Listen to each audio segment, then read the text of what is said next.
When you begin to explore the earliest written records of human civilization, you expect simple lists of rulers, short reigns, and modest villages growing slowly into cities. But instead, the very first document that speaks of kingship and time, the Sumerian king list, written over 4,000 years ago, opens the door to something far stranger. It describes a world that seems to stretch far beyond the boundaries of recorded history. A world that appears to have existed before the flood, before agriculture, before even the timeline we associate with human civilization. The tablet itself is small, unimposing, baked clay inscribed with wedge-shaped cuneiform signs. Dozens of copies exist, each slightly different, each copied by scribes in cities across ancient Mesopotamia. And on every version, the same shocking claim appears. Before the Great Flood, 8 kings ruled for a combined total of 241,200 years. Not 8 dynasties, not symbolic eras, 8 individuals, or so the text seems to say. Eridu, Alulim, who ruled for 27,800 years. Bad Tabira, Enmenlu-Ana, 42,200 years. Larak, Ensipad-Zid-Ana, 28,800 years. Sumerian city after city, name after name, each with tens of thousands of years of rule. At first glance, it looks impossible. No human could live that long. No kingdom could remain unchanged through millennia. Yet the Sumerians were not careless with numbers. They used a base 60 system, capable of tracking cycles with accuracy far beyond the simple counting systems of early societies. When they wrote 28,800 years, they did so deliberately. The number fits neatly into their sacred mathematics. It was meaningful to them, structurally, symbolically, culturally. But the true mystery begins after the flood line. The list shifts abruptly from rulers whose reigns stretch into the tens of thousands of years to rulers whose reigns are historically verified. Real kings of Kish, Uruk, and Ur, who ruled for decades, not millennia. Archaeology confirms many of these later names through inscriptions, palace foundations, and city layers. The text does not separate myth from history. It flows straight from one into the other. For the Sumerians, there was no boundary. The distant past blurred into the recent one. This raises one of the most provocative questions in ancient studies. Why did the Sumerians treat the world before the flood as a real historical era? And what were they trying to preserve in these impossible numbers? Some scholars argue that the list encodes astronomical cycles, perhaps relating to the precession of Earth's axis, a cycle of roughly 26,000 years. Others suggest that the list preserves memories of earlier cultures erased by environmental change, like the Ubaid people who lived in southern Mesopotamia long before the rise of Sumer. Still others believe these reign lengths represent dynasties, not individuals, compressed and sanctified into symbolic numbers. What is clear is that the flood marked a dividing line, not just in myth, but in archaeology. In cities like Shuruppak and Ur, sediment layers show clear evidence of a sudden inundation around 2900 BCE. Above the flood layer, cities reappear, rebuilt, reorganized, led by rulers whose names the king list records. Below it, the archaeological record becomes patchy, disrupted by water and mud. To the Sumerians, the flood was not a story. It was a reset, the event that ended one world and began another. And that is why the king list begins when kingship descended from heaven. Because to the Sumerians, civilization was not something humans invented piece by piece. It was something reintroduced, given, removed, and restored over long cycles. The list frames history not as a straight line, but as a repeating pattern of rise, collapse, and renewal. And that is what makes those early numbers so unsettling.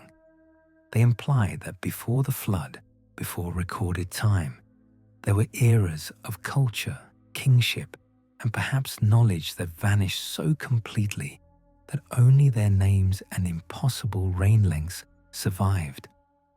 As you settle into this first part of the documentary, the next question forms naturally. If the pre-flood kings were symbolic or part of a forgotten cycle, what exactly were those cycles? How did the Sumerians understand time? And why did they measure the earliest ages of humanity in such enormous scales?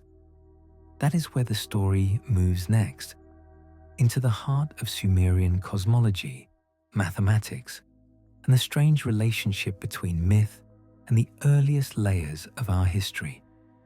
When you move deeper into the Sumerian king list, the question that quickly rises to the surface is not simply who these early kings were, but what the Sumerians meant by time itself.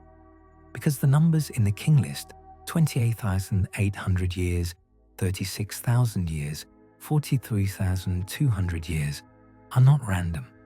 They sit within a numerical system unlike any other used in the ancient world. The Sumerians counted using a sexagesimal system, a base of 60 rather than 10. Today, we still use fragments of this system in our clocks, 60 seconds, 60 minutes, and in geometry with 360 degrees. But the Sumerians did not just use base 60 for convenience. For them, numbers carried cosmological meaning. 60 represented wholeness, completion, the ordering principle of the universe. Large numbers built from this base were understood symbolically as well as mathematically. When they recorded that Alulim ruled for 28,800 years, the number was not chosen because it sounded impressive. It fit perfectly into the structure of their system. 28,800 is 60, multiplied by 60, multiplied by 8. The number 8 also mattered. The king list begins with 8 antediluvian kings. To modern historians, these numbers look impossible. To Sumerian scribes, they were correct, in the sense that they reflected a cosmic structure rather than a biological lifetime. It is here that scholars tend to divide into several interpretations. One approach argues that the pre-flood kings represent mythic ages, similar to the Greek ages of man or the long reigns of biblical patriarchs. In this reading, each king symbolizes a phase of the world, not an individual life. The enormous reign lengths signal that the world operated under different conditions before the flood, not in a literal sense, but as a cultural way of marking the difference between eras. Another view takes the numbers more literally, not as lifetimes, but as records of deep time that were condensed into legendary form. This interpretation suggests that the Sumerians inherited fragments of memory from earlier Mesopotamian cultures, such as the Ubaid period, which stretches back thousands of years before writing. These long durations might encode the total span of earlier lineages collapsed into single names when the true records faded. A third perspective sees the SKL as a cosmic calendar, aligning human kingship with astronomical cycles. Some comparisons focus on the precession cycle, roughly 26,000 years, the slow wobble of Earth's axis that shifts the position of the stars over millennia. If each pre-flood reign corresponds loosely to one long astronomical era, the king list might not be describing biological rulers at all, but the symbolic ages of the world before the flood reset the cycle. This does not mean the Sumerians understood precession the way modern astronomers do, but they did track long celestial cycles. their temple complexes aligned with the rising of stars. Their calendars were lunar-solar hybrids. Their mathematics allowed them to calculate recurring patterns in planetary motion. It is entirely possible that the king list preserves a stylized memory of ancient timekeeping systems, methods older than the Sumerians themselves. Yet even if the numbers are symbolic, the fact remains. The Sumerians placed the beginning of kingship in Eridu, the first city, long before the flood. Eridu itself is archaeologically real, one of the oldest urban sites on Earth, with temple layers reaching down into the 6th millennium BCE. The earliest layers show a small shrine evolving over millennia into a major cult center. This continuity suggests a deep cultural memory, a place where traditions survived through repeated changes in climate, population, and technology. To the Sumerians, Eridu was not just a city. It was the point where kingship descended from heaven. That phrase appears not only in the king list, but in hymns and myths. Kingship was not a human invention. It was a cosmic institution bestowed upon Earth and withdrawn during times of chaos, specifically during the flood. This worldview helps explain why the Sumerians began their history with enormous spans of time.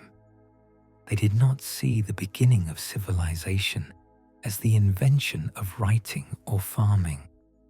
They saw it as a sacred event that happened long before their own age, an event that belonged to the cycle of worlds that rose and fell before the Chisha flood reset everything. And this is the heart of the mystery. The king list treats the pre-flood kings not as metaphor, not as gods, but as rulers, structured, named, sequential. It records their cities. It records their lengths of reign. It treats them the same way it treats the kings we can verify archaeologically. There is no break in the logic of the text. There is only a break in our understanding. As you let this settle, the next questions arise naturally. What was the flood event that forms the boundary of the king list? How does archaeology interpret it? And why did the Sumerians describe it as the single moment when one world ended and another began? In the next segment, you move into that dividing line, the flood itself, exploring what modern science, ancient myth, and the king list all say about the catastrophe that reset the first chapter of civilization. When the Sumerian king list reaches its central turning point, the tone of the text changes abruptly. After listing impossible reign lengths, tens of thousands of years for each pre-flood king, the tablet delivers a single, stark sentence. Then the flood swept over, and with those words, the entire world before the flood disappears. This line is not poetic. It is not metaphorical. In the eyes of the Sumerian scribes, the flood was the absolute dividing line between two eras, a lost world and the beginning of the historical one. For them, everything meaningful happened on either side of that boundary. To understand the king list, you have to understand this flood, not as a myth, but as an event anchored in real, physical evidence. Archaeology has uncovered significant clues in Mesopotamian soil layers. In sites such as Shuruppak, and Kish, excavators found abrupt transitions, thick deposits of river-borne silt and mud sitting directly atop earlier occupation layers. These flood deposits are clean, uniform, and sharply bounded, unlike the debris left by normal seasonal flooding. Radiocarbon evidence places one of these major flood layers around 2900 BCE, remarkably close to the period described in early Mesopotamian writings. In Shuruppak, where the Sumerian flood hero Ziusudra is said to have ruled, the archaeological flood appears precisely at the transition between early settlement layers and the first dynastic phases.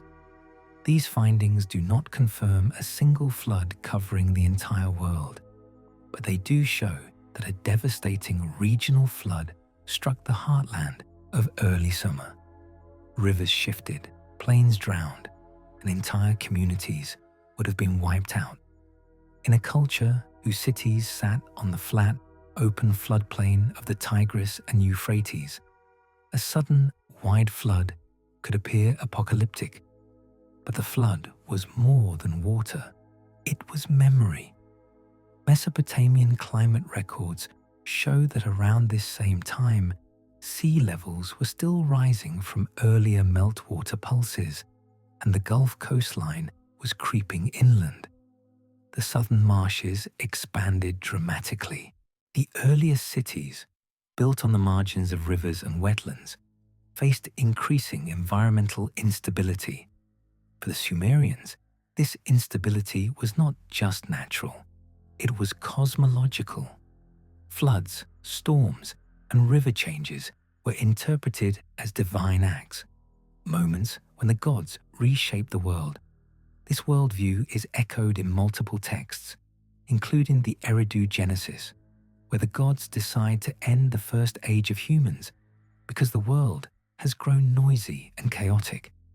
Enki, the god of wisdom, secretly warns Ziusudra to build a boat and survive.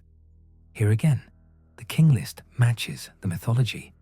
It records the same sequence: a long age of kingship, a catastrophic flood, and the return of kingship to a new city afterward. The detail that kingship descended from heaven after the flood is crucial. It implies a reset not just of population, but of governance, technology, and cultural order. In Sumerian thought, the flood erased the previous cycle entirely.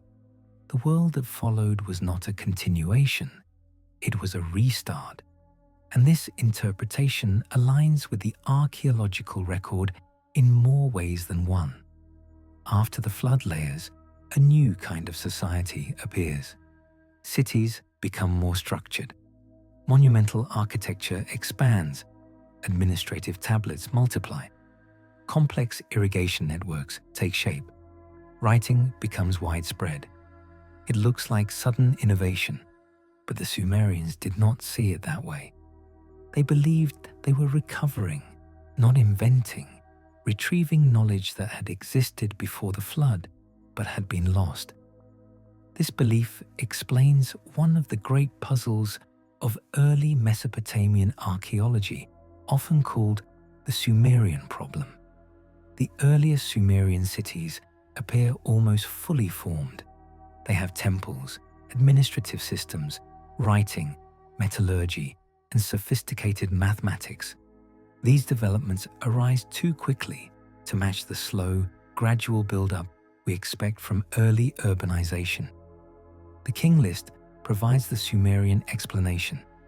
Civilization existed long before, but it was erased by a catastrophe.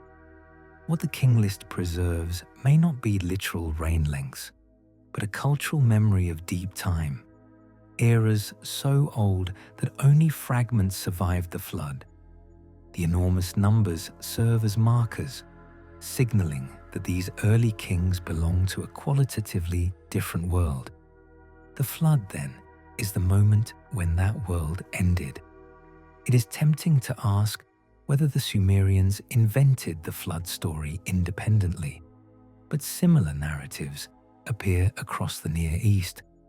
In the Akkadian Atrahasis story, the Babylonian Epic of Gilgamesh, and even later in the Hebrew Bible, all trace back to a shared Mesopotamian tradition grounded in a widely remembered disaster. The flood memory is so persistent because floods reshape everything, not only land, but culture. A flood destroys archives, erases infrastructure, and scatters populations. It breaks the chain of knowledge. Survivors rebuild, without fully remembering the technologies or systems that once supported them. When the Sumerians wrote about the flood, they were not describing a symbolic event. They were describing the moment when history restarted. And after this reset, the world of Sumer begins to look more familiar. Kings reign for decades rather than millennia. City-states compete, trade, and form alliances. Writing becomes a tool of administration. Culture grows layer upon layer.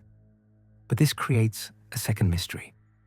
If the flood erased almost everything before it, why did the Sumerians still preserve the names of the pre-flood kings at all? What memory survived, and through whom?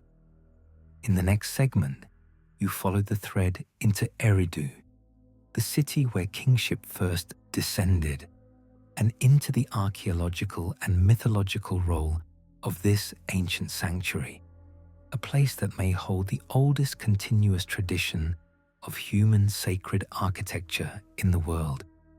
To understand why the Sumerian king list begins in Eridu, you have to imagine the earliest landscape of southern Mesopotamia, a world of marshes, shifting river mouths, and rising sea levels at the edge of the Persian Gulf.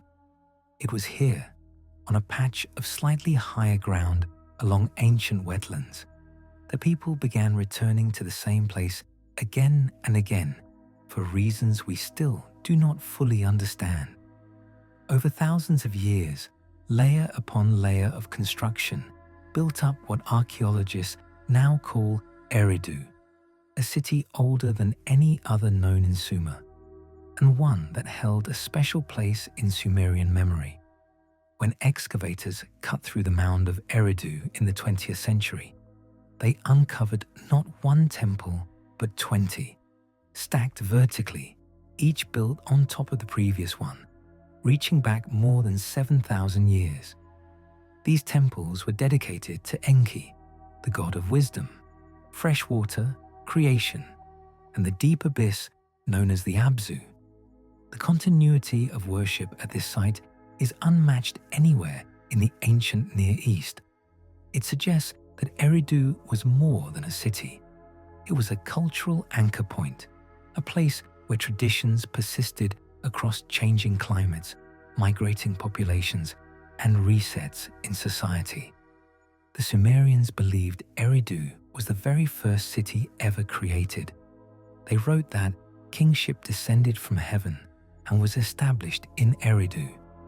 This idea did not mean that a literal throne fell from the sky. It meant that structured governance, the idea of a city ruled under divine authority, originated here long before it appeared anywhere else. In their worldview, Eridu was the birthplace of order. What makes this belief significant is how it aligns with archaeology. The earliest levels of Eridu belong to the Ubaid culture, which predates Sumerian civilization by millennia. The Ubaid people built monumental structures, practiced irrigation agriculture, and traded across long distances.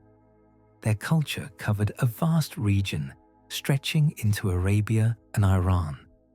Yet they left almost no writing, no long inscriptions, only architecture, pottery, and persistent design patterns. To the Sumerians, the Ubaid period lay beyond memory. They preserved fragments of it not as history, but as sacred origin stories. In the king list, the early kings ruled from pre-flood cities like Eridu, Bad Tibera, Larak, Sippar, and Shuruppak, many of which have deep Ubaid layers beneath their Sumerian ones. This suggests the king list may compress thousands of years of regional development into a symbolic sequence of rulers. But there's a deeper question here. How did the memory of these early places survive the flood? The answer may lie in Eridu itself. When the flood struck around 2900 BCE, some cities were destroyed or abandoned, but Eridu continued to be rebuilt afterward, Even as water levels shifted and marshes expanded, it remained a cult center long after its political power faded. Its temple tradition endured through turbulence and population change. This continuity means that Eridu may have served as a repository of cultural memory, a sanctuary where stories of earlier ages were preserved orally long before being written. These stories focused heavily on Enki, the god believed to have protected humanity during the flood. In the Eridu Genesis, it is Enki who warns Ziusudra of the coming disaster, instructing him to build a boat. In the Epic of Gilgamesh, the flood survivor Utnapishtim describes a similar warning. Across Mesopotamian tradition, Enki represents survival, continuity, and knowledge carried across resets. For the Sumerians, Eridu was the city where this knowledge lived. The king list's sequence also reinforces Eridu's role as a bridge between two worlds. It begins with Eridu, the first city. It moves through other pre-flood centers. Then the flood comes. Afterwards, kingship descends again, this time to Kish, a city in the north, signaling that the cultural center has shifted. This shift is visible archaeologically. After the flood period, Kish, Uruk, and Ur rise rapidly in power.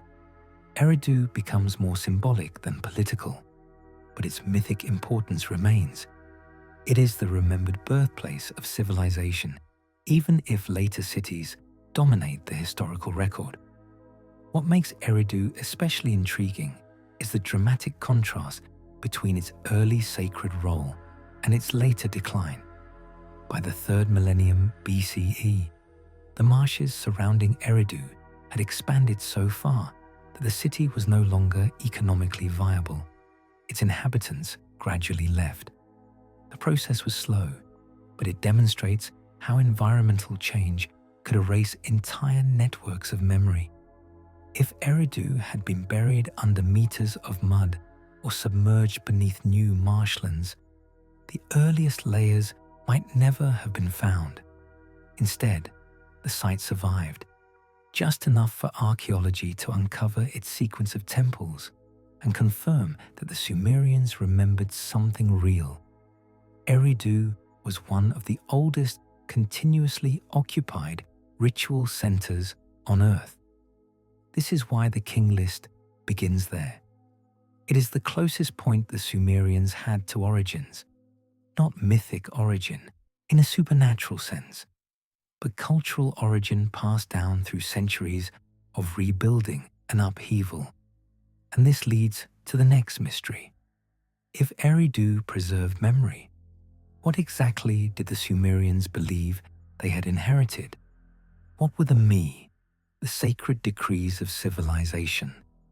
And why did they believe that these cultural building blocks came from a world before the flood? In the next segment, you explore those me, the rules, technologies, crafts, and social structures that the Sumerians claimed were not invented after the flood, but recovered from an earlier age. When archaeologists first uncovered the earliest cities of Sumer, they were struck by a strange contradiction. These settlements were ancient, older than the pyramids, older than Stonehenge, yet they appeared suddenly, almost fully developed. They had organized administration, monumental temples, irrigation systems, metallurgy, mathematics, and a writing system that already showed complexity at its earliest stages. This rapid emergence created what scholars call the Sumerian problem. How did such an advanced culture appear so quickly without clear developmental stages beneath it? The Sumerians themselves offered a direct answer. They believed that the foundations of civilization were not invented after the flood. They were remembered, and they used a single concept to explain this: the me. The word me in Sumerian does not translate cleanly into English. It refers to the essential building blocks of a functioning society, not just technologies, but social norms, arts, crafts, leadership roles, and even emotional states, the me included. Writing, metalworking, the calendar, kingship, weaving, music, architecture, law and justice, truth and falsehood, heroism, even the concept of a temple. In Sumerian myth, these me were divine achievements, stored not in the sky but in the deep waters of the Abzu, the subterranean freshwater realm of the god Enki. They were the blueprint for civilization, the DNA of culture. Humans did not invent these things. They retrieved them. In one famous myth, the goddess Inanna travels to Eridu, steals the me from Enki's temple, and carries them upriver to her city, Uruk. The symbolism is not about theft. It is about transmission, the movement of knowledge from one center to another after a period of disruption. This myth mirrors the king list's narrative, the idea that knowledge and authority move in stages across cities and ages, resurfacing where it is needed when the world resets. What makes the me so striking is how closely they match the sudden sophistication seen in archaeology. Early Sumerian cities did not emerge through incremental experiments in farming, building, and administration. They appeared with established planning, record-keeping, and craft specialization. The Sumerians believed this was because the me, preserved from before the flood, had been reintroduced. Whether taken symbolically or literally, the me represent a profound concept that civilization is not a straight line of progress, but a reconstruction of older patterns. This interpretation gains depth when you look at the archaeological record before the rise of Sumer, the Ubaid culture, which predated Sumer by thousands of years. Ubaid settlements show continuity across long spans of time, but then something interrupts the record. Some sites were abandoned, social patterns shifted, climate pressures increased. When cities reappeared in the Uruk period, they were dramatically more complex. To the Sumerians, this was not a new beginning. It was a recovery. They believed the flood had erased the earlier world, taking with it the continuity of knowledge. People survived, but they carried only fragments, and those fragments were the me. This idea explains why the Sumerians viewed kingship as something that descended from heaven, not in a literal, supernatural sense, but as a restoration. After every collapse, order had to be re-established. Kingship was the first me applied. Without the ability to organize labor, laws, or rituals, no city could form. The king list records this descent at key moments, first in Eridu, then again in Kish after the flood. This framework also gives context to the enormous pre-flood reign lengths in the king list. The early kings, Alulim, Alalgar, Enmenlu-Ana, may represent symbolic guardians of long epochs when the me was stable and preserved, rather than individuals reigning for impossible lifespans. Their long reigns might encode entire cultural eras now lost. In this sense, the king list is not exaggerating, it is compressing. It distills vast spans of forgotten time into a handful of names, just as oral tradition compresses centuries into a single hero. The reign lengths signal the scale, not of human life, but of cultural duration. After the flood, those durations collapse into more realistic numbers. The world has changed. The me must be reassembled. Cities must compete for cultural leadership. Technology must be rebuilt from scattered pieces.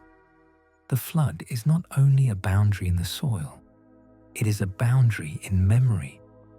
And that boundary raises a compelling question. If the me represent knowledge preserved from before the flood, who preserved it? Who carried these cultural foundations across the reset? And why do so many myths across the ancient Near East describe figures who survived the flood specifically to carry knowledge into the next age? In the next segment, you meet the figure at the center of this survival, Enki, the god of the deep, the protector of memory, and the mythological anchor for the continuity between the antediluvian world and the birth of the first cities. When you trace the Sumerian story of origins, the pre-flood kings, the me, the first cities, one figure stands at the center of continuity, Enki, the god of fresh water, wisdom, craftsmanship, language, and creation. In a landscape where rivers defined life and destruction, Enki embodied both stability and survival. More importantly, he represented memory, the preservation of knowledge across catastrophic resets. In Sumerian mythology, Enki lived in the Abzu, the deep, cold freshwater reservoir beneath the earth. This realm was not a supernatural underworld, but a symbolic space, the hidden foundation of life. Freshwater was what made the Mesopotamian plain habitable. Without the Abzu feeding springs and rivers, nothing could grow.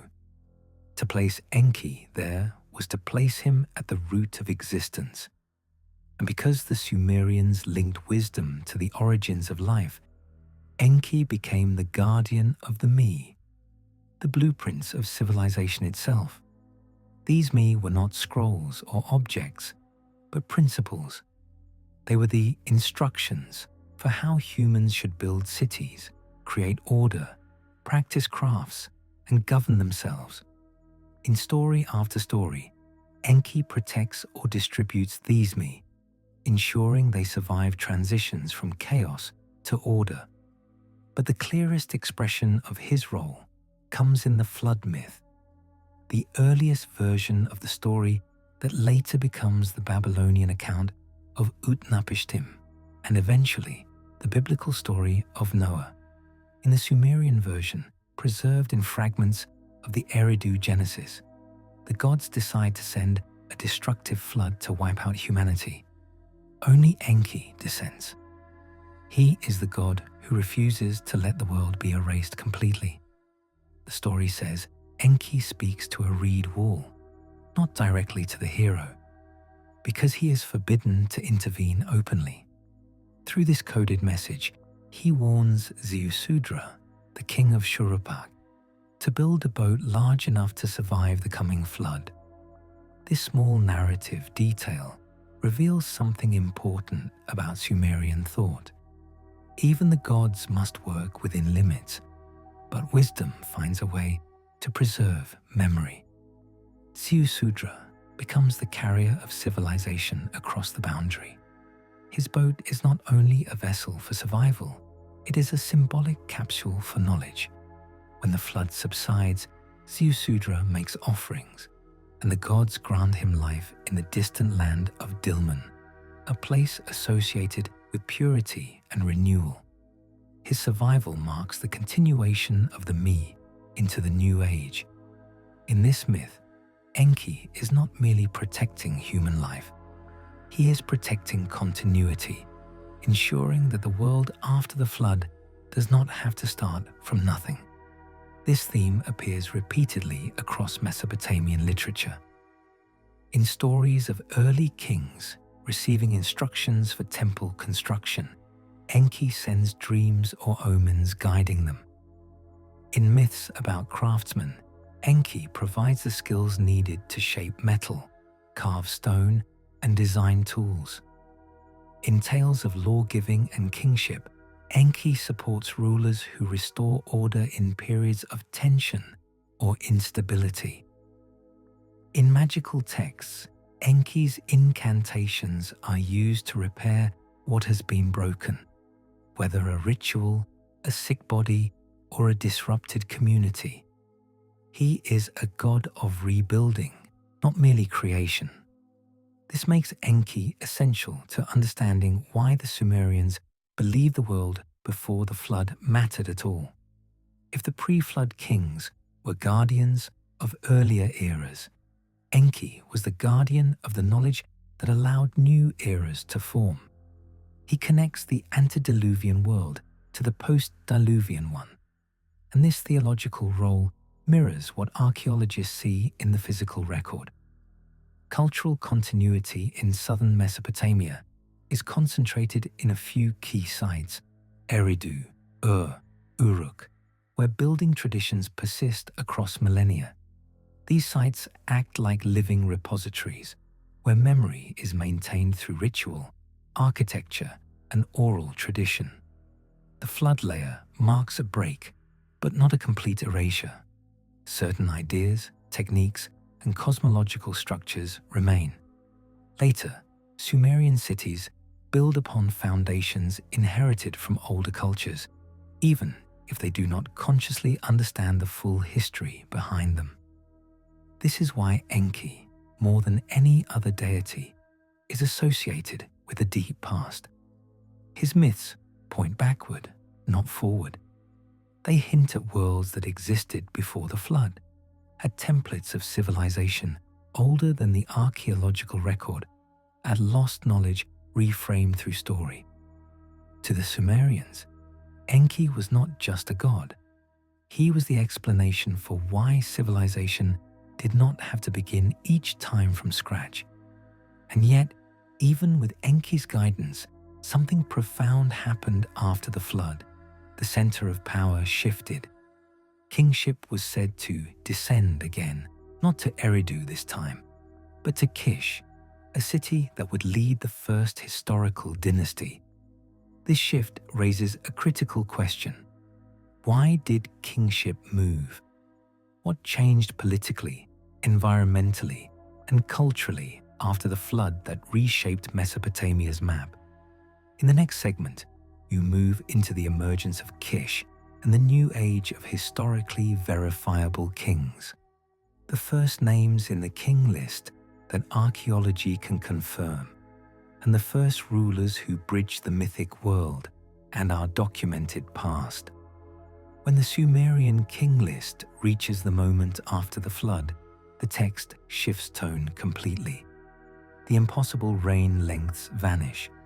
The cosmic scale collapses into human years, and kingship, the organizing principle of civilization, descends once more, this time not into Eridu or any of the earlier pre-flood centers, but into a new city, Kish.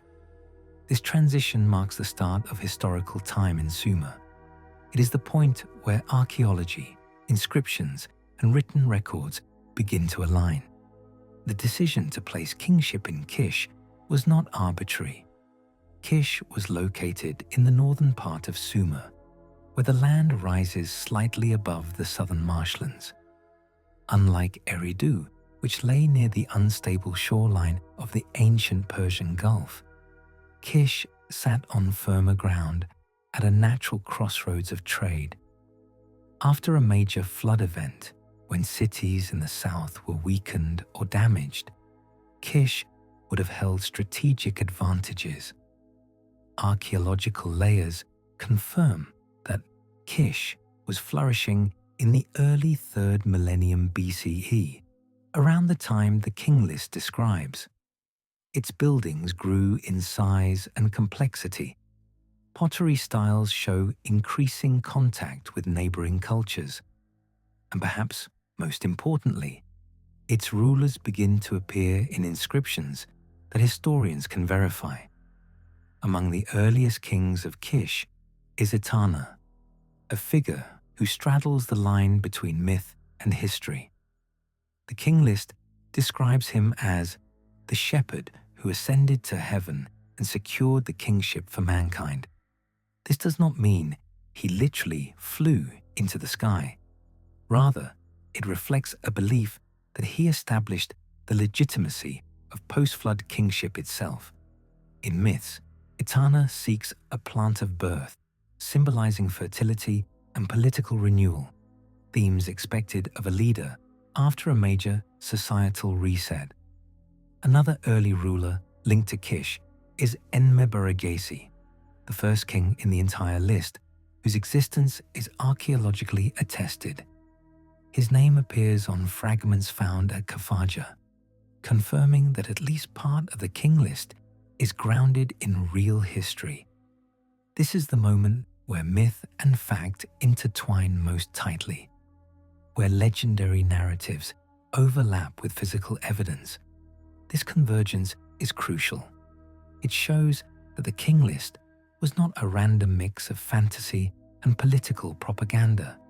It was a curated memory, stitching together older mythic cycles with a new, rapidly changing world of early city-states. After Kish gained kingship, political power began to circulate across Sumer in a pattern the king list calls the dynasty system. Kingship moved from Kish to Uruk, from Uruk to Ur, then to Awan, Hamazi, and other early centers. This reflects a historical reality. Early Mesopotamian cities competed fiercely for control of trade, irrigation canals, and prestige. The movement of kingship in the list mirrors real shifts in regional dominance. This period also marks the first appearance of long-distance trade on a large scale.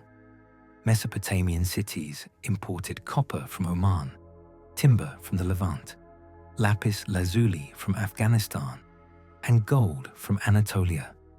These networks required coordination, record-keeping, and administrative systems. The earliest clay tablets from Uruk and Kish reflect this new complexity. They list quantities of grain, livestock, textiles, the backbone of a developing economy. But the speed of this development raises an important question. If the world after the flood was starting over, how did these cities grow so quickly? The Sumerians answered with the concept you explored earlier, the me, the blueprints of civilization. After the flood, these me were redistributed. Kish became the center of the new world, not because it was the oldest or most sacred, but because it was best positioned to apply the me effectively. This aligns with geography. The northern alluvium of Mesopotamia was drier, more stable, and less prone to catastrophic flooding than the south. It supported early irrigation systems. It connected, naturally, to trade routes leading northwest toward the Mediterranean and northeast toward Iran. Kish was the right location for rebuilding. From Kish, kingship eventually passed to Uruk, where one of the most famous rulers in Mesopotamian literature emerges, Gilgamesh. His presence in both historical inscriptions and epic poetry highlights again how the king list blends legend with fact. The world after the flood was mythic to the Sumerians, but it was also real. They believed that their earliest kings walked in the shadow of an age that had collapsed. This raises a deeper point.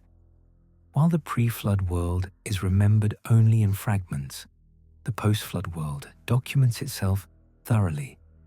Writing becomes more common. Political events are recorded. Temple activities are inscribed. The boundary between myth and history narrows. But if the flood reset the world, what exactly was lost?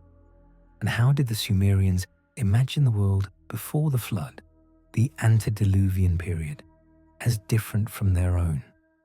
In the next segment, you explore this question by examining the cities and kings that come before the flood: Eridu, Bad Tibira, Larak, Sippar, and Shuruppak, and the enigmatic rulers whose reign lengths stretch into cosmic timescales. When the Sumerian king list describes the world before the flood, it does not paint a picture of scattered villages or simple tribal settlements. Instead, it presents a structured sequence of cities, each with a specific king, each with a defined role, each ruling for durations so immense that they feel geological rather than human. These antediluvian cities form a world the Sumerians believed was organized long before the flood erased its surface. The listed cities are not imaginary. Every one of them has been found in the archaeological record. Eridu, the first city, you have already explored, the ritual center with 20 layers of temples reaching deep into prehistory. Next comes Bad Tibira, an early industrial settlement known for metallurgy. Then Larak, still only partially excavated but historically real, followed by Sippar, a city later famous for its sun temple and scribal traditions. And finally, Shuruppak, the home of the flood hero Ziusudra. The king list places kings in each of these cities before the flood, implying that social organization, leadership, and perhaps even early forms of urban life existed in a period far older than the earliest writing. What makes this notable is that archaeology, while not supporting reigns of 36,000 years, does show that these locations were occupied long before the dynastic period. Many have Ubaid-era layers beneath their Sumerian ones, layers stretching back thousands of years into an era when writing did not exist, but complex cultural patterns did. Let's take them one by one. Bad Tibira, the second pre-flood city, is associated with metallurgy in later texts. Its name literally translates to "wall of the copper worker." Archaeologists have found early metalworking remains in the region, including smelting sites from deep prehistory. In the king list, the rulers of Bad Tibira reigned for tens of thousands of years. Not a literal lifespan, but a way of marking an age defined by a particular craft or cultural identity. Larak, the third city, is still poorly understood archaeologically. Only fragments from later periods survive, but the king list treats Larak as the seat of a pre-flood kingship, suggesting a cultural memory of early settlement that has not yet been uncovered. Many archaeologists suspect that much of Larak's early history lies beneath groundwater, marsh sediment, or farmland that has never been excavated. Sippar, the fourth city, becomes far more visible in the historical record. It is associated with Shamash, the sun god, and served as a major scribal center in later eras. But beneath its historical layers lie earlier occupation zones. The king list places pre-flood kings there for a combined 24,510 years, which some scholars interpret as encoded cycles of calendrical or astronomical significance, fitting for a city tied to solar worship. Shuruppak, the fifth and final antediluvian city, has perhaps the clearest archaeological link to the flood. Excavators found a thick layer of silt separating pre-flood habitation from the earliest post-flood buildings. This layer, dated to around 2900 BCE, matches the period when the king list says the flood occurred. It also matches the era when the hero Ziusudra, known later as Atrahasis and Utnapishtim, was said to have lived. These cities, taken together, form the Sumerian map of a world that ended. And here is the remarkable part. The king list describes this world with the same administrative logic it uses for later historical kings. There is no separation in formatting, no shift in language, no indication that the scribes saw these pre-flood rulers as less real than those who came after. This tells us something important about Sumerian historical thought. They believed memory extended into deep time, far beyond the reach of writing. The enormous reign lengths, which modern readers often dismiss, may have served as markers of vast cultural eras, epochs in which cities were dominant for generations too numerous to count. When written memory began, all of that time collapsed into symbolic numbers. Archaeology already supports the idea that long, stable cultural phases existed before writing. The Ubaid period lasted more than 3,000 years. The Halaf and Samara cultures before it lasted thousands more. None of these cultures left extensive texts. Their stories were preserved orally until the Sumerians compressed them into their structured king lists. The king list's antediluvian section may be the earliest attempt at deep time historiography, a structured memory of a world seen as organized before the flood destroyed much of the evidence. A final detail adds weight to this interpretation. The rulers before the flood do not wage war. They do not conquer other cities. They do not record irrigation projects or conflicts. Their reigns are static, defined by cosmic time, not political action. After the flood, everything changes. Reign lengths shrink. Wars appear. Dynasties rise and fall. Political history begins. This contrast reflects a cultural divide as stark as the geological one. To the Sumerians, the pre-flood world was a complete cycle, stable, orderly, and governed by divine principles. The flood shattered it. What followed was a new cycle in which human kingship had to re-establish order step by step. This brings us to a crucial question. If the pre-flood world was so stable, what did the Sumerians believe caused its collapse?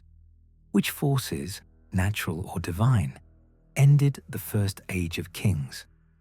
In the next segment, you explore the Sumerian explanation for why the flood happened at all, and how this explanation blends environmental reality with mythology to describe one of the greatest resets in human cultural memory. When the Sumerians explained the end of the antediluvian world, they did not describe it as a random disaster or an accident of nature. They framed it as a decisive event, a rupture in the order of the cosmos. According to the earliest surviving texts, the flood came because the equilibrium of the world had been disturbed. What had been stable for thousands of years could no longer hold. In the Eridu Genesis, one of the oldest mythological fragments we possess, the gods look upon humanity and see a world that has grown noisy and chaotic. The text is damaged, but the pattern is clear. Population growth, social disorder, and environmental strain combine to break the balance of the first age. The decision is made to send a flood that will sweep away everything, allowing the cycle to restart. At first glance, this might look like a moral tale, but when you step back and compare Sumerian myth to geological and archaeological data, a deeper picture emerges, one that blends environmental observation with cultural memory. Southern Mesopotamia in the Ubaid and early Uruk periods faced repeated hydrological instability. Rivers shifted courses. Marshes expanded and contracted. Salinization, the buildup of salt in irrigated soils, periodically destroyed farmland. Drought cycles alternated with catastrophic flooding. These patterns are visible in sediment cores taken from the region. They show abrupt environmental transitions around the time many pre-flood traditions are set. To the people living through these changes, the landscape itself appeared to be in revolt. What had once been predictable became volatile. Crops failed. Settlements were abandoned. Entire communities were forced to relocate. Overlay these environmental disruptions with oral memory passed down through generations, and it becomes clear how a narrative of divine intervention, cosmic reset, and world-ending flood emerged. Myth and environment were not separate. They were two ways of describing the same experience. But unlike later versions of the flood myth, the Sumerians place special emphasis on the loss of knowledge. In their telling, the gods withdraw not only life, but kingship, the organizing principle of civilization. In the moment before the flood, kingship is taken up into heaven. The me, the building blocks of culture, fall into disuse. Everything that defines a functioning society dissolves. This theme of knowledge loss is significant because it mirrors what happens in real collapses. When settlements are destroyed and populations scatter, even basic technologies can be forgotten in a few generations. Agricultural techniques, pottery styles, architectural methods, all can vanish quickly without stable social structures to maintain them. After a major environmental disaster, people rebuild using whatever fragments of memory survive. The Sumerian flood myth captures this dynamic with precision. Yet what stands out most in the Sumerian narrative is the figure of Enki.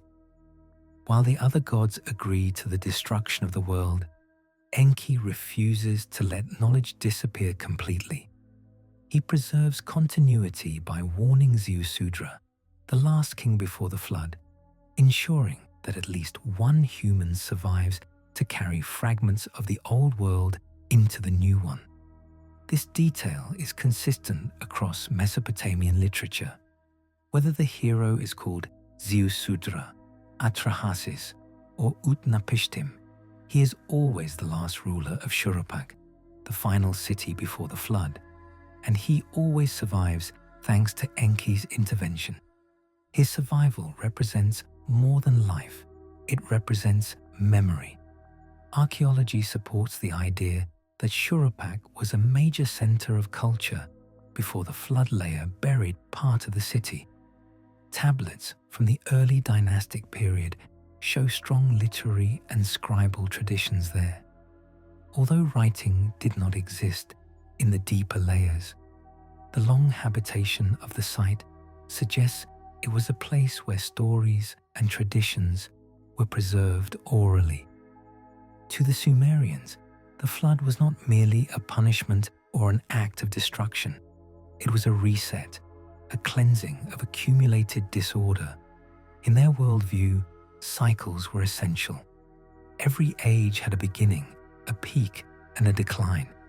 When decline reached a certain threshold, the world was reset so that order could return. This cyclical interpretation of history is consistent with the structure of the king list. The pre-flood kings represent an age of stability and cosmic alignment. The flood marks the collapse of that age. What follows is human-scale kingship, shorter reigns, real wars, political struggles, and the rebuilding of civilization from scattered fragments. This cyclical worldview raises an important question. Did the Sumerians believe the pre-flood world was fundamentally different from the post-flood one? And if so, what characteristics defined that earlier world? The king list gives us clues. The pre-flood kings rule extraordinary spans of time. They reign in stable succession. Their cities are few, and each represents an age. After the flood, everything accelerates. Reigns become shorter, cities multiply, politics intensify. This suggests the Sumerians imagined the antediluvian world as a long, stable epoch, less like a historical period and more like a geological era. The flood shatters this stability, introducing the complex and turbulent world of human politics. This interpretation is reinforced by parallels in other ancient cultures. Greek mythology speaks of long-lived rulers in the Golden Age. Egyptian king lists extend back into mythical time. Indian texts describe yugas spanning tens of thousands of years. These traditions do not share direct origins, but they share a pattern. Memories of older, slower ages that ended before the current cycle began. To the Sumerians, the flood was the end of such an age, the collapse of a stable world remembered only in symbolic numbers and ancient names. But what exactly did the Sumerians believe survived the flood besides Zeusudra? What aspects of the pre-flood world were carried into the New Age? And how did these fragments shape the rise of the earliest cities after the reset? In the next segment, you explore how the Sumerians understood survival and transmission, the way knowledge, cultural memory, and sacred order moved across the boundary between worlds. If the Sumerians believed the flood erased the first world, they also believed that not everything was lost. Something, a set of ideas, practices, and structural principles made it across the threshold. The King List and the mythological texts agree on one essential point. The New Age did not begin in total darkness. It began with fragments. The most important fragment was kingship, described not as a human invention, but as something that descended from heaven both before and after the flood. To the Sumerians, kingship was not merely political authority. It was the foundation of order, a system that allowed humans to organize labor, enforce justice, build temples, distribute water, and maintain social structure. Without kingship, cities could not exist. This belief reflects a practical truth visible in archaeology. After the flood layer dated around 2900 BCE, Mesopotamian sites quickly reorganized into highly stratified, centralized communities. The speed of this reorganization suggests they were not inventing systems anew, but reapplying older principles. These principles correspond closely to the earlier concept of the me, the building blocks of civilization guarded by Enki.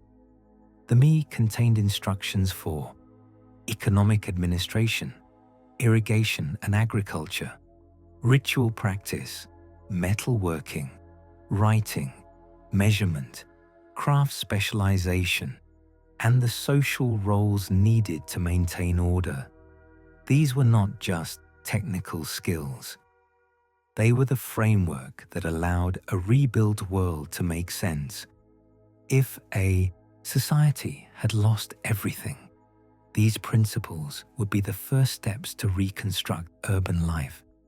The Sumerians preserved these principles not through written records. Writing did not yet exist in the deep layers of prehistory, but through oral traditions carried by priests, craftsmen, and community leaders. After the flood, these traditions resurfaced in new forms. This is visible in early post-flood architecture. Temples rebuilt in Kish, Uruk, and Ur show continuity with earlier Ubaid styles. Mud brick platforms, recessed facades, and stratified construction. Even without written records, architectural memory persisted. The people rebuilding after the flood were inheritors of techniques that had been refined over thousands of years. Another fragment that crossed through the flood was sacred geography, the knowledge of which places held ritual or cultural importance.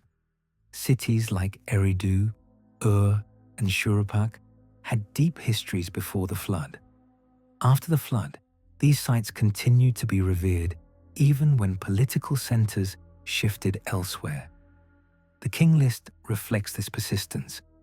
It does not remove Eridu from the story. It preserves it as the origin point of kingship. This continuity suggests that the Sumerians saw memory itself as a sacred trust. Maintaining knowledge of ancient sites kept the link to the pre-flood world alive.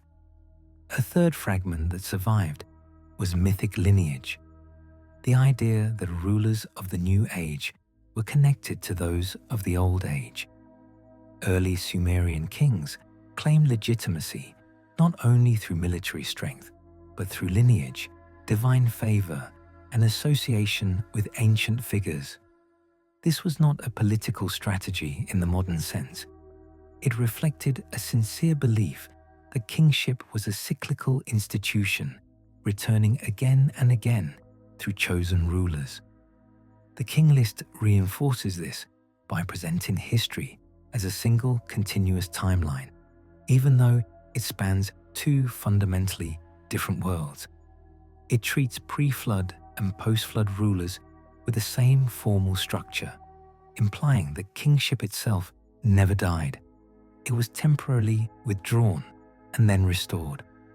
Finally, the flood myths imply that technical knowledge survived in fragments.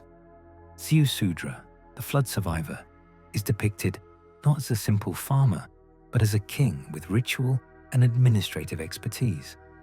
His story parallels other flood survivors in Near Eastern myths, such as Atrahasis and Utnapishtim, all of whom are described as wise, knowledgeable, and capable of rebuilding society. Their survival ensures that some part of the pre-flood world enters the next cycle.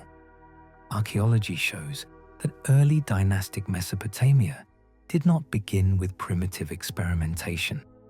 The earliest tablets already show standardized accounting methods, consistent measurement systems, lists of animal types and grain quantities, labor administration, complex religious offerings. These systems do not appear as prototypes. They appear complete, suggesting a legacy rather than an invention. The Sumerians themselves acknowledged this. Civilization had been here before. It had ended, and now it was beginning again, guided by preserved fragments. This leads to an important insight about Sumerian culture. They were fully aware that they were not the first civilization. Their myths and king lists openly state that earlier ages existed, governed by principles similar to their own. The flood did not erase memory, it reshaped it. But this raises another question. If fragments survived, what didn't survive? What knowledge, structures, or technologies might have existed in the pre-flood world that did not pass through the reset? And if something was truly lost, is there evidence of it today? In anomalous ruins, unexplained cultural leaps, or early architectural patterns? In the next segment, you explore the possibility of lost knowledge before the flood. Not fantastical inventions, but real cultural or technological developments that may have existed in Ubaid or earlier societies and vanished in the transition to the historical world. When the Sumerians wrote about the world before the flood, they did not describe it as primitive. They saw it as organized, principled, and governed by the same cultural foundations, the me, that structured their own cities. Yet they also believed that something profound was lost when the flood struck. Their myths, king lists, and ritual texts all point to a past that was familiar enough to name, but distant enough to feel incomplete. Modern archaeology supports the idea that earlier Mesopotamian societies possessed knowledge that later ages did not fully inherit. Much of this vanished in the transitions between cultures, especially around environmental disruptions. The record is not blank. It is patchy, hinting at a world more complex than the visible ruins suggest. One of the strongest clues lies in the architecture of the Ubaid period, which stretches from roughly 6500 to 3800 BCE. Long before the flood layer of 2900 BCE, Ubaid communities built large, standardized temple structures with recessed facades and elevated platforms, the ancestors of the ziggurats that later defined Mesopotamian skylines. These early temples are striking because they appear suddenly in the archaeological record. already using coordinated labor and uniform design. The people who built them left no writing, yet their architecture reveals advanced social organization. This suggests that the Sumerians inherited a world shaped by earlier builders whose methods were remembered only through tradition. Another clue appears in irrigation systems. Some of the earliest irrigation canals in southern Mesopotamia predate writing by thousands of years. These canals required surveying skills, communal labor management, and a deep understanding of hydrology. Later, Sumerian cities depended on these networks but did not create them from scratch. Instead, they expanded, modified, and repaired systems that originated in earlier, pre-literate cultures. The king list's enormous reign lengths may encode the stability of these early canal-based societies. Long, uninterrupted phases of agricultural productivity that eventually ended in environmental collapse. Yet not all early knowledge survived. One of the clearest examples of lost techniques is found in craft production. During the Ubaid period, pottery was elegant, thin-walled, and fired at consistent temperatures. Later Sumerian pottery, while varied, did not always match the precision of earlier wares. Craft styles changed not because people evolved new technologies, but because older traditions fragmented during population shifts and environmental stress. The flood layer visible at Shuruppak and other sites may represent one such moment of fragmentation. Communities scattered, specialists died or relocated. Oral knowledge broke apart. When cities were rebuilt, new craft styles emerged that did not exactly match their predecessors. Another area where knowledge faded involves temple bureaucracies. Early Ubaid temples show signs of communal storage rooms, ritual spaces, and administrative areas, long before writing emerges. Later Sumerian temples replicate these functions, but with more formal structure and clearer record keeping. The implication is that administration existed before records, and that only fragments of that administrative knowledge carried forward. Even more intriguing is the question of early mathematics. While Sumerian scribes famously used base 60 for astronomy and measurement, some scholars believe they inherited elements of this system from earlier cultures. Tokens and counting stones dating back to the 8th millennium BCE suggest sophisticated numerical thinking long before cuneiform. When the Sumerians perfected the sexagesimal system, they may have been formalizing ancient concepts that survived in oral or symbolic form. But perhaps the biggest clue to lost knowledge lies in urban planning. Many Ubaid and early Uruk sites reveal highly organized settlement patterns, standardized houses, aligned public buildings, and consistent spatial layouts. These are not the products of experimental villages. They reflect mature traditions of community design that appear fully formed. After the flood, rebuilt cities like Kish and Uruk show rapid redevelopment, evidence not of invention, but of recalling older templates. Yet this memory was incomplete. Some planning principles changed, others disappeared entirely. The silence of the archaeological record beneath the flood layer is not the silence of emptiness, it is the silence of structures erased. This raises a larger question. What else might have existed in the pre-flood world that we cannot see? The Sumerians believed that entire cities, kings, and cultural achievements were lost. They preserved only names and reign lengths, compressed into symbolic form. Their text is not exaggeration. It is an attempt to remember a world that left few surviving traces. Archaeology supports the idea that large parts of southern Mesopotamia's earliest history may lie underground, beneath waterlogged layers, or beyond the reach of current excavation.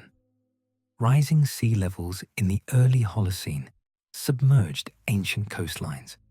Shifting rivers erased settlements. The marshes expanded and contracted, covering entire cultural phases in silt. What we see today in the archaeological record is likely only a fraction of what once existed. And this leads to a crucial insight. The king list may be our only record, however symbolic, of broad cultural phases that left no written evidence. These early ages were not necessarily more technologically advanced, but they were stable, organized, and long-lasting. When the flood struck, these eras collapsed, leaving fragments that shaped the earliest cities of the historical period. This brings the story to an important turning point. If the pre-flood world left traces of lost knowledge, how did the Sumerians integrate these fragments into their historical identity? How did they understand the connection between the kings of the deep past and the rulers of the historical world? In the next segment, you explore the king list as a political and cultural document, not only a chronicle, but a tool that later dynasties used to shape their relationship with the distant past. By the time the Sumerian king list reached the form we know today, it had already lived many lives. It had been copied, edited, reinterpreted, and reorganized by scribes across centuries. Each dynasty inherited the text as both a historical document and a political instrument. And with each copying, the king list became less a simple record of rulers and more a framework through which Mesopotamian societies understood their origins and justified their authority. This dual function, historical and political, is what makes the king list so revealing. It exposes how the Sumerians and the cultures that succeeded them negotiated their relationship with a distant past.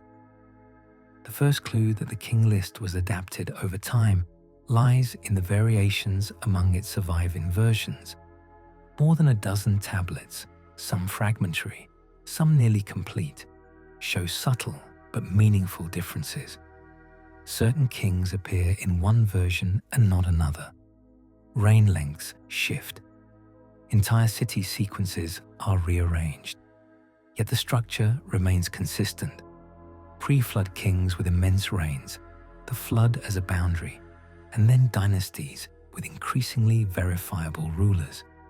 This consistency suggests that scribes were not free to alter the fundamental cosmic architecture of the narrative.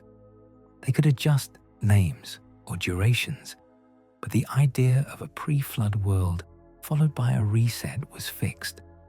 This reflects a worldview in which history was not linear. It was anchored in cycles. Later dynasties used this structure to legitimize themselves. By placing their names within the same framework that included both legendary and historical rulers, they implied continuity with a line of authority older than memory. The message was clear. We stand inside the same cycle. We inherit the same kingship. The first major example of this comes from the rulers of Isin, a city-state that rose to prominence after the fall of the Ur III dynasty around 2004 BCE. The Isin rulers produced one of the most complete versions of the king list.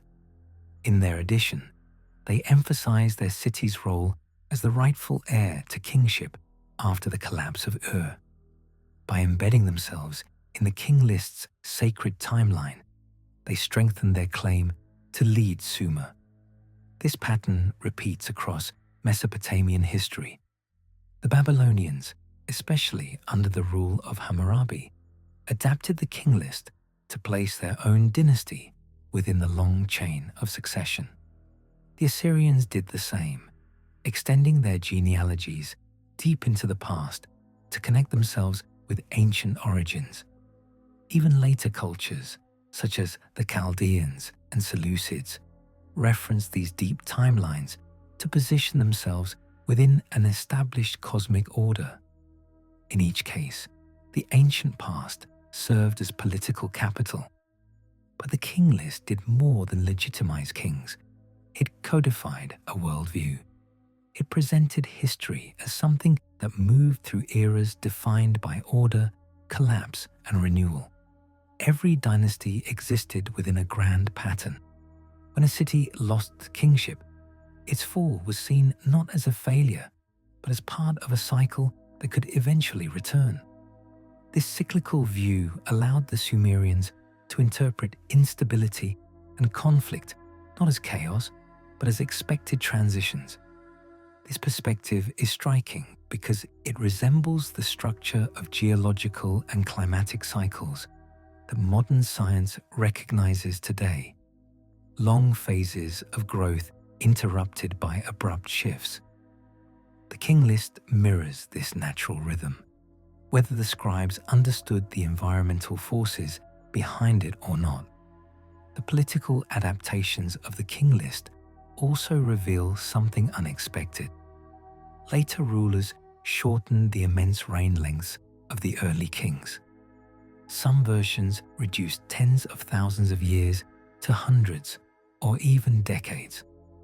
These edits were likely attempts to rationalize a text whose ancient numbers no longer fit the political expectations of later audiences. As bureaucracy and writing became more sophisticated, the enormous pre-flood durations grew harder for scribes to interpret literally. Yet the earliest versions preserve those cosmic scales, suggesting that the original compilers intended to convey a sense of deep time so vast that it dwarfed human understanding. The king list's symbolic compression of entire cultural eras into single reigns is also reflected in how it presents the pre-flood world. Those kings do not perform actions. They do not fight wars. They do not build monuments. Their reigns are simply periods of time, like geological strata, not biographies. After the flood, this changes dramatically. Kings wage battles. They destroy cities. They construct temples. They leave inscriptions. Their reigns are grounded in events, not just durations. This shift reinforces the divide between mythic time and historical time, even as the king list seamlessly blends them. Ultimately, the king list became a palimpsest, a layered document that preserved memory, myth, politics, and identity all at once. Later, dynasties did not erase its ancient sections, because those sections provided the deep foundation on which their authority rested. Without the cosmic ages, the flood narrative, and the origins in Eridu, the entire structure of Mesopotamian kingship would lose its sacred dimension. But this leaves one final question. If later rulers reshaped the king list for political purposes, how much of the antediluvian section reflects genuine ancient memory? How much reflects symbolic chronology? And how much reflects the political needs of later ages? In the next segment, you explore this tension, the blending of myth and memory, by examining how ancient cultures around the world describe their own distant pasts, and how these descriptions compare to the Sumerian model of long ages, catastrophic resets, and the rebirth of civilization. When you examine the Sumerian king list in isolation, its long reigns, cosmic ages, and catastrophic reset might seem unique. But when you place it alongside the oldest traditions from other cultures around the world, a surprising pattern emerges. Many ancient societies preserve memories of vast ages before a flood, ages ruled by long-lived figures, followed by a dramatic reset and the rise of a new world. This does not prove that these cultures shared a common source. Rather, it suggests that human societies, observing environmental cycles, oral traditions, and the ruins of older settlements, developed similar ways of making sense of deep time. The Sumerian antediluvian kings, ruling for tens of thousands of years, resembled the Egyptian followers of Horus, semi-divine rulers whose reigns stretch back into a mythic past. The Egyptian Turin canon lists kings ruling for hundreds or thousands of years before the first historical dynasty.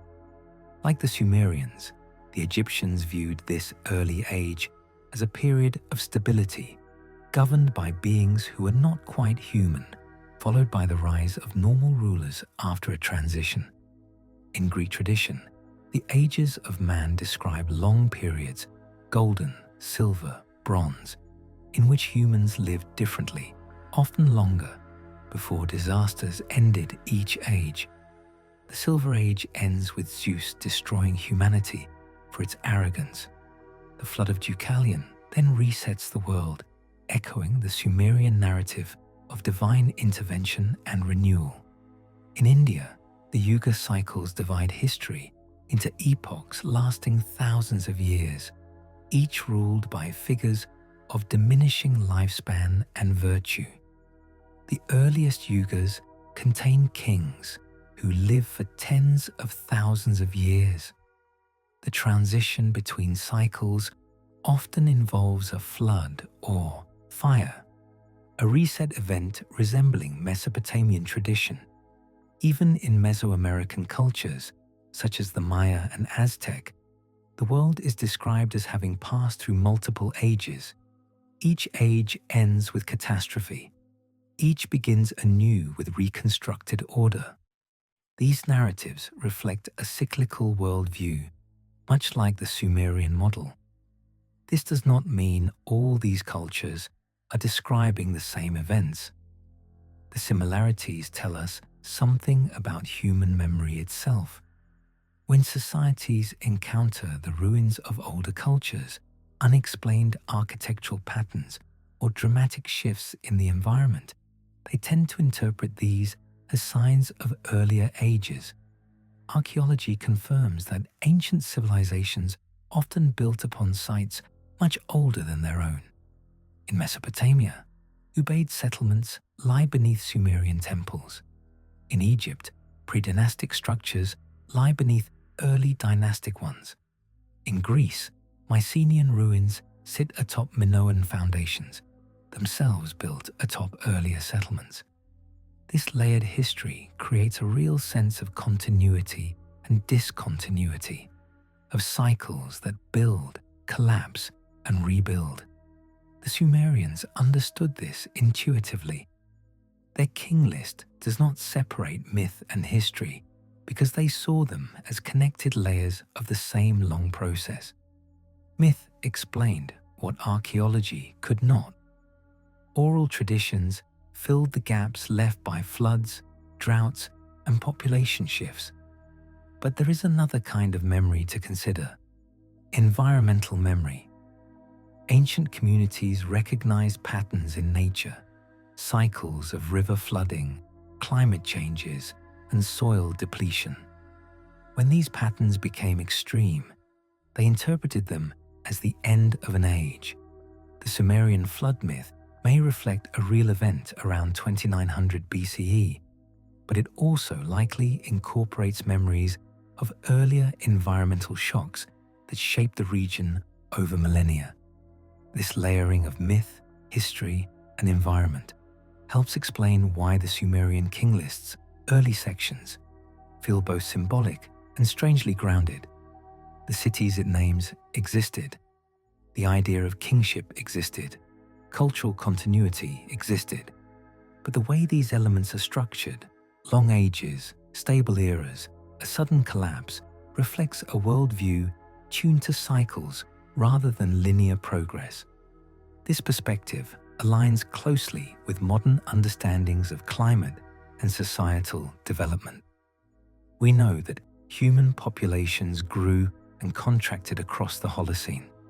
We know that cities rose and fell due to droughts, floods, and soil changes.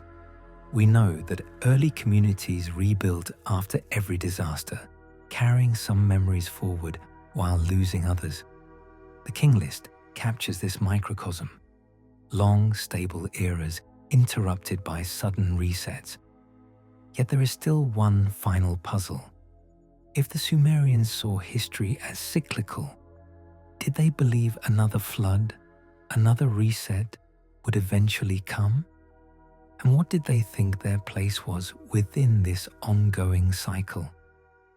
In the next segment, the final one, you explore the Sumerian philosophy of time, cycles, and human destiny, and how their understanding of the deep past shaped their expectations for the future. When you reach the end of the Sumerian King List, after the long ages before the flood, after the reset that rewrote the world, after the rise and fall of early dynasties, you're left with an important realization. The Sumerians did not see themselves as the final chapter of history. They believed they were simply another turn in a repeating cycle, one among many that had shaped the world long before they appeared. Their philosophy of time was profoundly different from the linear narratives common today.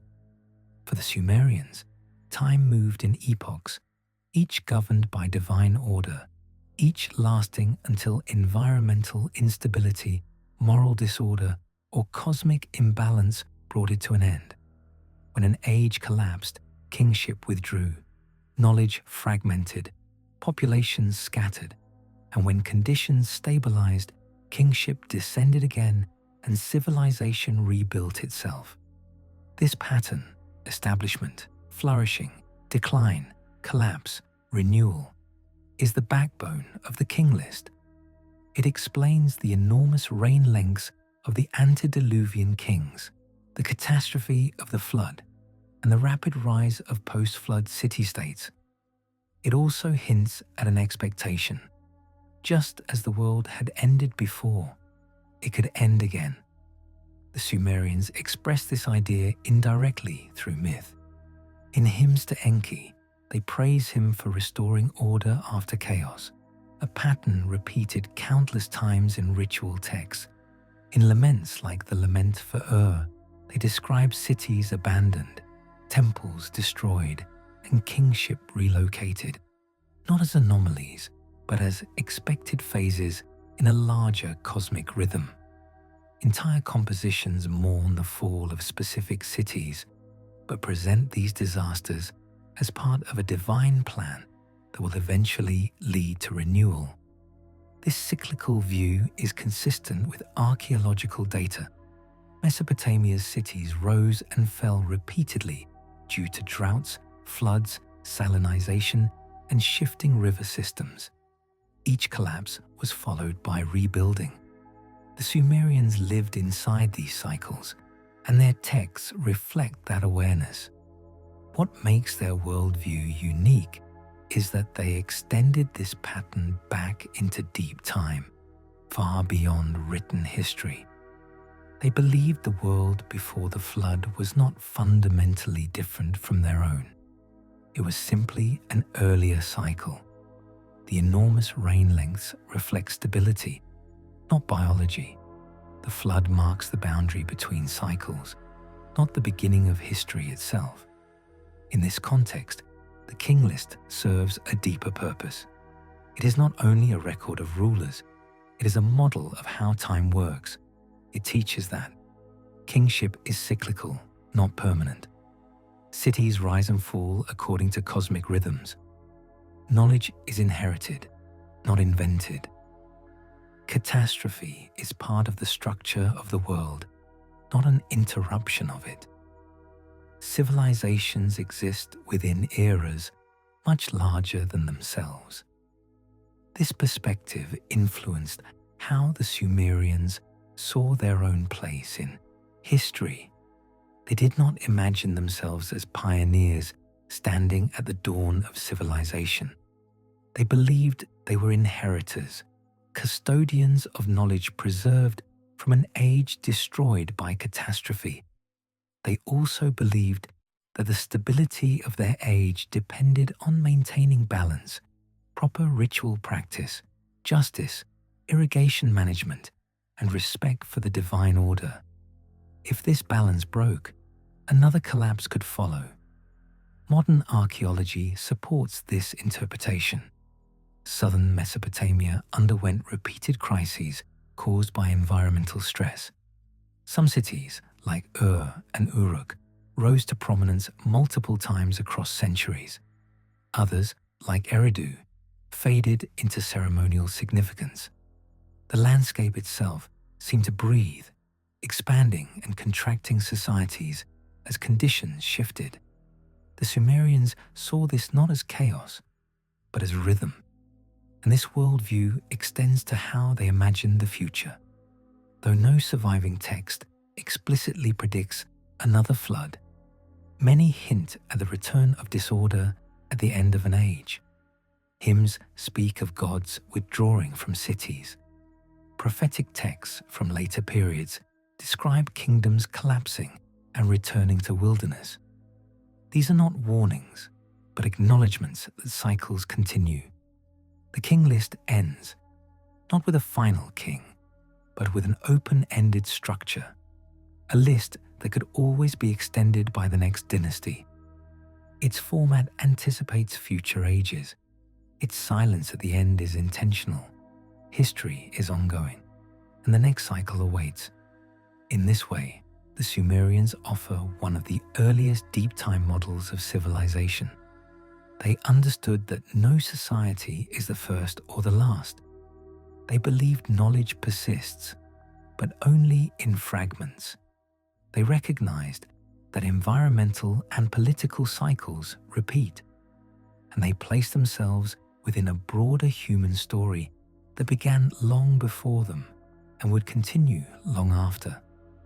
This is the legacy of the Sumerian king list, not simply a catalogue of rulers, but a philosophy of time, memory, and resilience. It teaches that the world is older than we imagine, that civilizations rise on the ruins of earlier ones, and that human history is part of a vast, repeating pattern carved into the landscape, preserved in myth, and echoed in every archaeological layer.